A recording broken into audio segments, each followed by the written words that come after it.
తెలుగు రాష్ట్రాల్లో ఇంధన కొరతతో వాహనదారులు తీవ్ర ఇబ్బందులు ఎదుర్కొంటున్నారు. బంకుల దగ్గర జనం బారులు తీరుతున్నారు. కొన్ని బంకుల్లో నో స్టాక్ బోర్డులు కనిపిస్తున్నాయి. ఓవైపు ఎండలు మాడు పగిలేలాగా వీస్తున్నటువంటి పరిస్థితి ఉంది. ఇంకోవైపు పెట్రోల్ డీజిల్ కొరతతో జనం అల్లాడిపోతున్నారు.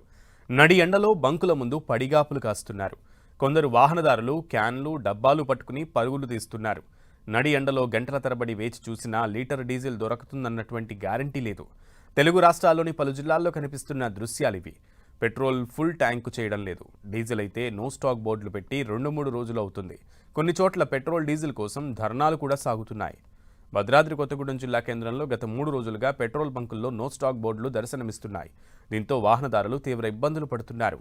ఇక పశ్చిమ గోదావరి జిల్లాలో డీజిల్ కొరతను నివారించేందుకు జిల్లా కలెక్టర్ రంగంలోకి దిగారు.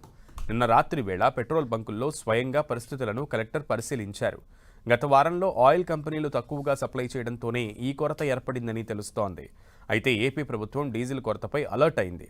అన్ని బంకులకు పెట్రోల్ డీజిల్ సరఫరా చేయాలని అన్ని కంపెనీలను సీఎం చంద్రబాబు ఆదేశించారు.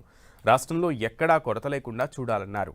ప్రజలను ఇబ్బందులకు గురిచేస్తే ఆయిల్ కంపెనీల అనుమతులు రద్దు చేస్తామని హెచ్చరించారు.